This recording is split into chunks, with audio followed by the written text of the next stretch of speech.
Trump didn't tweet. He didn't hold a press conference. He handed Pam Bondi a classified folder. Behind closed doors, what she uncovered had people scrambling before the sun came up.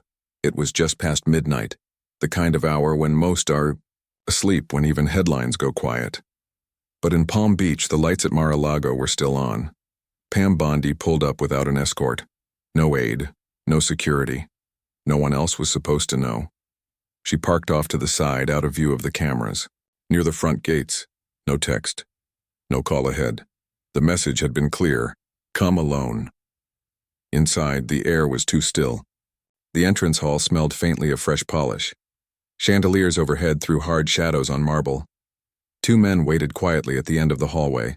They said nothing, just pointed left, toward a door that led underground. Bondi followed. Her heels echoed once before she slipped them off and carried them in hand. The room didn't match the grandeur upstairs. No gold leaf, no fresh-cut flowers. Just a long wooden table, and three people already seated. Kash Patel, former top Pentagon aide. Tom Ellison, a quiet legal mind from FISA reform circles. Lena Drummond, ex-intel officer turned reluctant whistleblower. All eyes turned to Bondi. No one smiled. Trump entered last. No announcement, no handshake. He didn't sit. He carried a large black briefcase and set it on the table. It's all in here, he said. No more summaries. No more filters. He flipped the case open and pulled out two folders. The first was thick, over 1.5 inches of unredacted memos, emails, handwritten notes, and meeting logs from the FBI, CIA, and other three-letter agencies. The second was slimmer, but heavier in implication. A draft executive order that, if enacted, would require proof of citizenship for all federal elections, and strip states of federal funding if they didn't comply. They lied, Trump said, voice low. They lied about everything. Crossfire Hurricane was never real. The dossier, garbage, and Schiff. Schiff knew. He paused, looking directly at Bondi. They thought it would stay buried. I want the lid off. Bondi opened the first folder. She flipped slowly through the pages. The dates lined up with what she feared. October 2016, November 2017, even as late as 2019. There were internal communications confirming the Steele dossier had never been verified. Some emails warned specific agents not to raise red flags because leadership prefers narrative continuity. I want this handled through the law, Trump said. No speeches, no social media theatrics, just firepower where it counts. You know we'll be accused of politicizing intel. Kash leaned forward. Trump didn't blink. We've already been accused of everything. Might as well tell the truth. Lena spoke, calm and measured. If this gets out, it'll make Russiagate look like kindergarten politics. She tapped one of the memos. This wasn't incompetence. It was theater. Bondi looked up. You want me to go public with this? No, Trump said. I want you to go legal. Build the case. Quietly, meticulously. And when the moment's right, we go straight to Congress. Not the media, not the press, the floor. She didn't answer immediately, just flipped through more pages. One memo stood out. An internal FBI. Note dated October 28, 2016.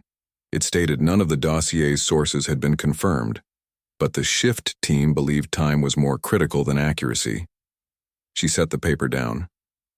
I'll do it, but once this starts, there's no halfway. You know that, right? Trump nodded once. That's why it's you. Outside, the wind picked up. Inside, silence held for a full 30 seconds. Bondi reached for her heels, stood, and met each person's eyes. Let's give them something they can't spin. What Trump didn't know yet, this wasn't just legal strategy. It was a match hovering over gasoline. The next morning, Bondi didn't return to her D.C. condo. She booked a quiet room at a small inn off the highway in Jupiter, Florida. No press, no calls, not even her usual security detail. She needed silence and time. The folders were spread across the bed. She sat cross-legged on the edge, laptop still closed beside her. This wasn't about emails or timelines anymore. It was about intent, patterns. Language. The things people write when they think no one will ever read them. The first document was dated mid-2016, a memo between two FBI supervisors flagging the Steele dossier as unverified. It was derived from political opposition. That much was clear. Then came another document, an internal email confirming Christopher Steele was paid through a third-party contractor, Fusion GPS, with direct ties to the Clinton campaign. Bondi. Marked it. She kept a running tally, dates, names, signatures. She was building a trail. Then came the audio. Buried halfway through a batch of digital records on a thumb drive, Cash had slipped into the folder. She clicked play. Static crackled. Then a voice, calm, rehearsed, unmistakable. Adam Schiff, we don't need full verification. What we need is speed. The FISA has to be ready by Monday. Bondi sat back. She replayed it. Then again. No denial. No hesitation. He wasn't confused. He was directing it. She opened a yellow legal pad and started a new column. Statements that contradict public testimony. Schiff had spent 4 years on camera insisting there was clear evidence of collusion. He'd stood on Capitol Hill declaring certainty, and now, caught greenlighting, surveillance based on information no one had verified. Cash had warned her, they'll call you reckless just for holding these files. Even though it's their names on the paper. She clicked over to the Fusion GPS chain. Dozens of messages. Senior campaign staff looped in. One line stood out. Time-stamped just weeks before the election. We're pushing the material through. A friendly intel channel now. Should land by Friday. She read it twice. Friendly intel channel. Not a news outlet.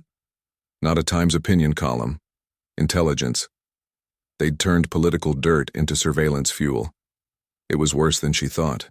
The deeper she went, the less it looked like bureaucratic confusion, and more like a roadmap.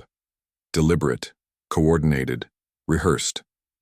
At the bottom of the pile sat one final folder, labeled Operations, Back Channel. Inside, a single transcript, an intercepted message from a Fusion GPS contractor to a Clinton campaign aide. Need this to hit before Sunday. Schiff says he'll cover the press part. Bondi closed the folder. She wasn't angry. Not yet. She was calculating. There was something more dangerous than rage building behind her eyes. Resolve. She picked up the phone and called Cash. Tell Trump I've gone through everything. Cash didn't ask what she found. He just said, how bad? Bad enough that I won't be able to walk into a federal building again without cameras in my face. You sure you want to keep going? There's no halfway, she said. He exhaled through the line. Then I'll prep our team. Just know, once you open this, they'll come for your license. Your reputation may be worse. Bondi looked back at the folder labeled Back Channel. I'm not doing this for my name, she said. I'm doing it so this never happens again. Cash paused, then said something she hadn't heard from him before. Good. Because you just became the story. Bondi didn't flinch. She began drafting notes for a legal briefing. These weren't blog posts. They weren't op-eds. They were charges, implications, constitutional challenges, each line tied to evidence. She was writing history, with a pen that could get her disbarred if she made one wrong move. She looked up at the muted TV in the corner. A CNN anchor praised Schiff's unwavering integrity. She let out a dry laugh and turned the screen off. The truth alone wasn't enough. Someone had to carry it through fire. 3 days later, the executive order hit the floor. No press release, no rally. Just a cold upload on the White House website at 8:12 a.m., followed by a single tweet from the official account. From this point forward, federal elections must include proof of citizenship. States in violation will lose access to federal election funding. By noon, the world was on fire. CNN ran a 5-hour segment calling the order fascist. MSNBC brought on 3 former DOJ officials to debate whether Bondi should be disbarred. In Sacramento, California's Attorney General announced a lawsuit before he'd even finished reading the order. Bondi sat alone in a war room in D.C., surrounded by files, legal pads, and a stack of subpoenas ready to go. She watched the headlines without reacting. She knew this part would come. What she hadn't expected was how fast the machine would turn. The media stopped calling her a former attorney general. Now she was a Trump loyalist with a vendetta. Academic panels were already discussing the erosion of democratic norms. Some even questions surfaced about whether Bondi's access to classified material violated national security guidelines. None of the networks mentioned that the documents had been legally declassified. None touched the content. That afternoon, Schiff called a press conference. Cameras were already rolling before he reached the podium. His expression was measured. His voice dipped low enough to sound somber. "This isn't transparency," he said. "It's a direct attack on our democratic institutions. President Trump is weaponizing declassified material to sow distrust, promote conspiracy theories, and dismantle our election systems from within." He paused deliberately. "And Pam Bondi, sadly, has decided to play the role of enabler." A reporter called out from the crowd. "Congressman, are you denying the authenticity of the memos she cited?" "I'm saying context matters," Schiff replied. "You can make anything look suspicious when it's cherry-picked." Bondi didn't answer with a press release. She didn't pick up a mic. She called Natalie Winters. Natalie wasn't a politician. She wasn't a lawyer. She was a data-driven journalist who'd been quietly publishing what mainstream outlets wouldn't touch. She didn't care about applause, she cared about receipts. "You sure you want to be in this?" Bondi asked. "I've been in it for years," Natalie said. "This just makes it official." That night, while cable networks recycled talking points, Natalie published a quiet thread on X. No hashtags, no filters, just screenshots. Internal Fusion GPS communications, one after another, timestamps, names, a digital trail that didn't lie. Within hours, the thread hit 10 million views. The backlash came just as fast. By morning, an edited clip surfaced online. It made it appear like Natalie had called for violence. She hadn't. But the cut was convincing enough. Major networks picked it up. Her face was everywhere. So were the threats. Text messages, emails, comments under decade-old college articles. "Traitor, fascist. We know where you live." Bondi called her immediately. "They're trying to discredit you before you get to the witness table." "I figured," Natalie said calmly, "but that just means they're scared." "They are," Bondi replied, "which means you did your job." Natalie paused. "What? Now?" "Now," Bondi said. "You're not just a journalist, you're a witness. I'm bringing you in." The next morning, Bondi walked into her office and gave her legal team a new directive. "Prepare Natalie Winters for committee testimony." No one blinked. By evening, protesters were outside the building. Signs, chants, cameras. Inside, Bondi reviewed the files again. Every page felt radioactive. Every word, a loaded accusation. But it wasn't fear driving her. It was responsibility.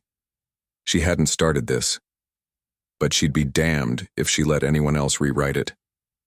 She sent Natalie a short text, "Get ready, they'll throw everything at us, just hold the line." Natalie replied, "They've already tried. I'm still here." Their outrage didn't scare Bondi. It confirmed one thing. She'd hit the target.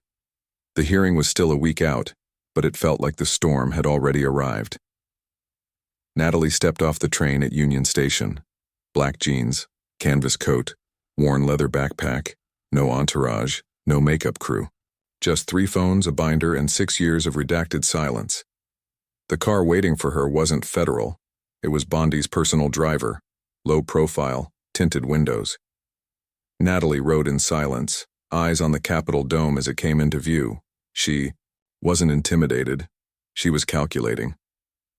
At Bondi's temporary office in Georgetown, Kash Patel met her at the door. He offered coffee. She waved it off. "I didn't come for the catering," she said. Unzipping her bag, "I came to drop a hammer." Bondi met her in the hallway, no handshake, just a nod. Shared understanding. You know they're going to come after you even harder once you're in that chair, Bondi said. I hope they do, Natalie replied. I want them loud. The louder they get, the more people listen. They spent the day prepping. Bondi went line by line through her testimony. Natalie rehearsed responses. Schiff's tactics were always the same: confuse, interrupt, twist. Bondi warned her. Natalie didn't blink. I've spent 6 years with facts, she said. He's spent 6 years hiding from them. That night, Bondi turned on the news. A panel of legal experts was already calling for Natalie's testimony to be blocked. An anchor read from an anonymous source, claiming Natalie lacked credibility due to ideological bias. Bondi's inbox lit up with veiled threats. Lawyers from 3 states sent warnings. Disbarment was on the table. One message came from a Harvard law professor. You're flirting with criminality. Bondi didn't respond. She printed every message and filed them under a new tab. Attempts to silence. The following night, Natalie appeared on a national broadcast. The producers called it a balanced panel. Bondi knew better. It was a televised ambush. 3 panelists, 1 moderator, every one of them ready to paint her as unhinged and dangerous. The host smiled with practiced neutrality. Natalie, let's start with the obvious, he said. Why are Trump-aligned figures choosing to air classified grievances on national television? Natalie didn't flinch. She leaned forward, voice calm, precise. When the truth looks this bad, I get why. You want to call it dangerous. The panel shifted in their seats. You're quoting documents that weren't meant for the public, one snapped. You mean the ones showing Fusion GPS coordinated with a presidential campaign to feed unverifiable claims into intelligence channels? She shot back. Another panelist cut in. This is classic deflection. Natalie didn't miss a beat. You mean like signing off on FISA warrants using information the FBI had already discredited? Even the host faltered.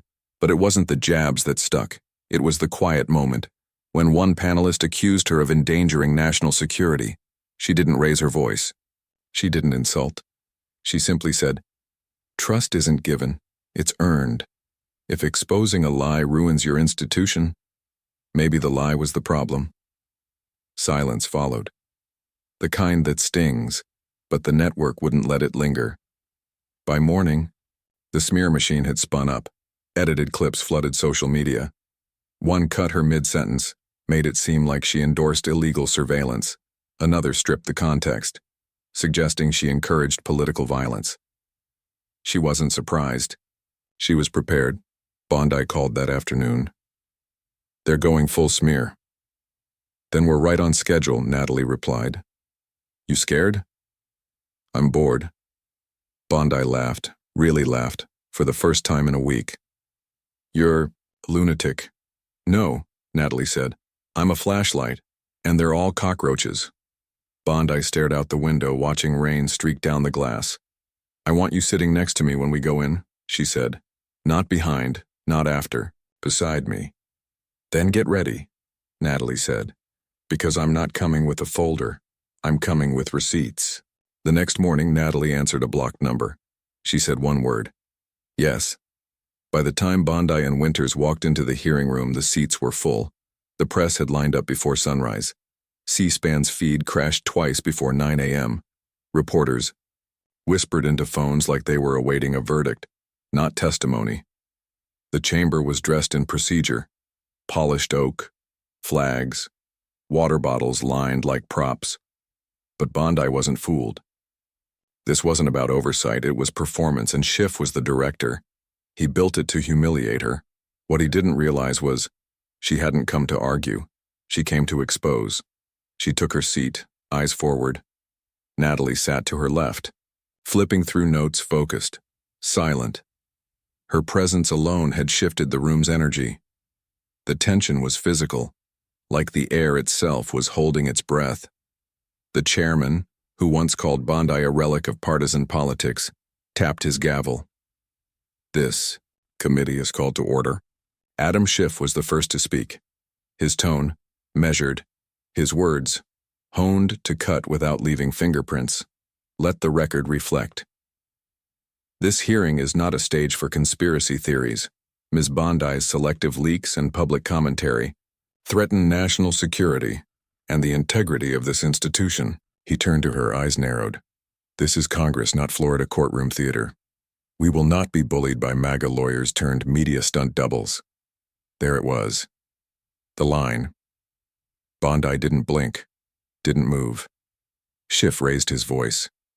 The so-called crossfire documents are cherry-picked out of context, at best misleading, at worst doctored, and the notion that the FBI conspired against a candidate isn't just false, it's dangerous. Then he leaned back, like a man waiting for applause. None came. The chairman nodded toward Bondi. You may respond, she leaned forward. Calm, controlled. Thank you, Mr. Chairman. She tapped a button. A screen flickered on behind her. An FBI memo lit up. October 2016, top line. Steele dossier remains unverified. She looked directly at Schiff. Let the record reflect. The foundational document used to obtain surveillance on U.S. citizen Carter Page was never verified. According to your own agency, she tapped again. Next slide. An audio file began to play. The audio crackled, scratchy but clear. A timestamp blinked in the corner. Then came the voice. An FBI supervisor. Yeah, the dossier's still junk, but they're pushing it through Schiff's office. Just get the warrant approved. Gasps. Real ones. A staffer dropped a pen. Someone in the back whispered something that might have been a prayer. Schiff lurched forward. Mr. Chairman, I object, he snapped. That recording is taken out of context. Bondi clicked again. We've told Schiff's staff this stuff hasn't been verified, another voice said. We don't need it to be true, came the reply. We need it to be useful. Silence. The kind that holds its breath. A thought passed through the room like static. Please tell me that was fake. Bondi turned to Schiff, calm, deliberate. Her voice didn't rise. It didn't need to. You're not being cherry-picked, Congressman. You're being quoted. The chairman tried to speak, but no one moved. He gestured to play the full audio. It rolled, uncut, uninterrupted, undeniable. Staffers from Schiff's own office brushing aside legal flags, acknowledging coordination with outside actors. By the time it ended, Schiff wasn't talking. He just gripped the table, knuckles white, like letting go might make him fall. Across the table, Christopher Steele cleared his throat. His British accent couldn't hide the defensiveness. The dossier I compiled was raw intelligence, he said. It wasn't meant to be treated as fact, merely a directional framework. Natalie turned toward him slowly. You mean fan fiction, funded by a political campaign, funneled into federal surveillance under the illusion of legitimacy. Steele opened his mouth, but said nothing. Bondi stood a little straighter. Clicked to the next slide. An internal Fusion GPS email appeared. Subject line. We need something that can take him out before October. Body. Steele's working on it. Steele sank in his seat. Schiff stared ahead, glassy-eyed, like the room had dissolved. Bondi's voice sharpened. You don't have to believe me, just listen to your own files, your own staff, your own voices. Then, just when it felt like the ground couldn't crack, further, she raised one final piece of evidence. The screens behind her lit up again. This time a still frame, blurry, shaky, phone footage, the kind people scroll past until the context shifts. She hit play, a community fair in Southern California. A voter registration booth under a blue canopy, balloons swaying, a hand-lettered sign. No ID needed. Register here. The camera zoomed in on the volunteer.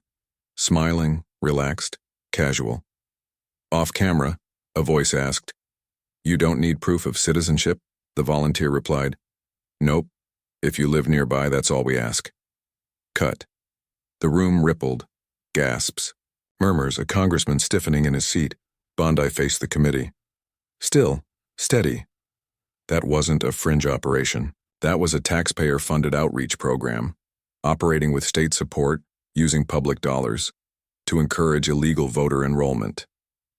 No one objected. She didn't give them time. Next slide, an internal email. From a California election official to a campaign advisor. Make sure the new arrivals are signed up before end of month. We need those numbers to carry Q4. A fist hit the table. Congressman Larry Menzer, Schiff's ally, stood, practically shouted. That's completely out of context. Bondi turned toward him, composed. Surgical, precise. You want context? Fine. She held up another email from a state director of strategy to their team. We can't count on Gen Z, too unpredictable. Secure the immigrant count ASAP. Now the air shifted. No chaos. Just a heavy, charged stillness. Bondi looked out across the panel.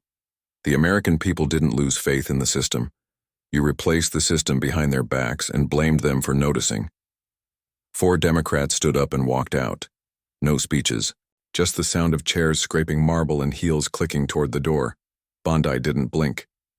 You opened the borders, then you opened the ballot box, and now anyone who questions it, you label them fascists. She didn't need to shout. The silence did the rest. This isn't voter access, she finished. It's voter laundering. It's not compassion. It's coordination. One final slide. She dropped it like a gavel. Memo title, Ballot Strategy, Urban Influx. Highlighted, in yellow, strategic demographic assets. Phones buzzed in pockets. No one reached to silence them. Under the table, a journalist typed furiously. From the gallery, a whisper. Oh my God. Bondi returned to the table, sat. Then, unexpected, Natalie stood. She wasn't supposed to speak again, but no one stopped her. I spent years being told what I did was dangerous, she said, that telling the truth would break the system. She paused, scanning the room. But if the only thing holding that system together is a lie, maybe it deserves to break. She turned to Schiff. His face was pale, drawn. He didn't look up. Didn't speak. The chairman cleared his throat. Slowly, heavily, he read, based on testimony and material evidence presented before this committee, Congressman Adam Schiff is referred to the Department of Justice for criminal investigation, specifically for false statements to federal investigators and abuse of congressional authority. No gasp this time. Just the hush of consequence settling into the air like smoke. He continued. Christopher Steele is found to have willfully misrepresented unverified claims as actionable intelligence. He is hereby declared persona non grata. A federal request for expulsion has been initiated. Steele didn't move. His eyes were unfocused. Then, the third strike. In light of payment records, internal emails, and coordination uncovered during this investigation, Hillary Clinton is ordered to comply with a federal inquiry into campaign-related fraud. Fusion GPS accounts are to be frozen pending review. A phone hit the gallery floor. The thud echoed. This wasn't about individuals anymore. It was institutional. The chairman wasn't finished. Furthermore, federal funding is to be withheld from any state found to have violated constitutional election procedures, including but not limited to California, New Jersey, and Illinois. Outside, crowds watched on massive screens. They didn't cheer like at rallies. They exhaled like people finally hearing something they'd carried for years. Inside, Bondi and Natalie said nothing. They didn't need to. This wasn't a celebration. It was an autopsy. And a warning. That night, the Capitol streets weren't loud. They were still, focused. Small groups gathered, eyes on phones replaying the moment. Some cried. Some stood, in silence. But most wore the same expression, like something long suspected had just been confirmed. Behind the curtain, Bondi watched through a narrow slit. It wasn't about Trump. It wasn't even about her. It was about the weight of finally hearing someone say it out loud. You were lied to. She turned toward the stage, past reporters still typing, past her legal team running on cold coffee and adrenaline. Trump had already spoken. Briefly, uncharacteristically. No slogans, no jabs, just They didn't come here to win power, they came to take truth off life support. Now it was Bondi's turn. She stepped to the mic. No notes, no speech, just her voice in a room full of people finally listening.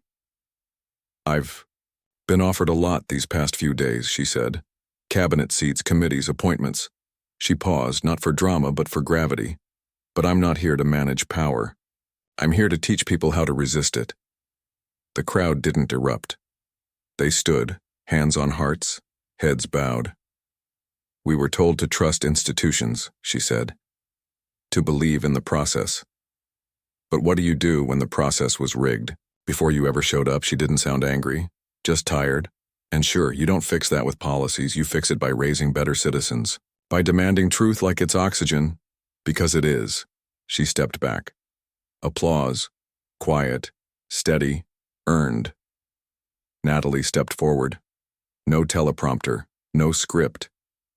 If journalism is supposed to speak truth to power, she said, then what happens when power controls every word you're allowed to print? She looked out across the room. They told me to shut up. They called me dangerous. They tried to erase my name. I don't care what they call me anymore. A pause. I care what you believe. I care what your kids grow up thinking is normal. Another pause. Sharper. And if telling the truth makes me dangerous, good. She lifted her binder high, visible to every camera.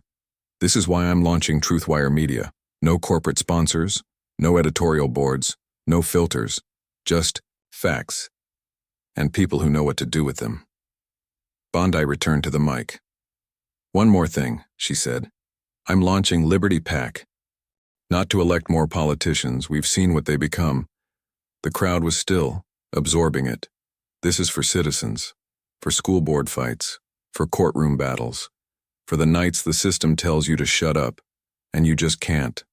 Sun dipped behind the stage. Someone handed Natalie a flag. She didn't wave it, she held it. Bondi looked over the crowd one last time. This isn't a comeback, she said. This isn't revenge. It's a course correction, and it's not over. Her voice softened. I don't want your donation. I want your attention. I want your courage. She let the silence breathe. Because the next fight won't be in a courtroom. It'll be in every neighborhood, every school, every vote, every conversation you're too afraid to have. She stepped back. The screen behind her faded to black. Then, when truth becomes rebellion, telling it is the beginning of revolution. The crowd didn't move. They stood, quiet, reverent, like something sacred had just happened. And maybe it had, because if you believe truth is worth defending, even when it's uncomfortable, then subscribe. The next chapter isn't up to them, it's up to you.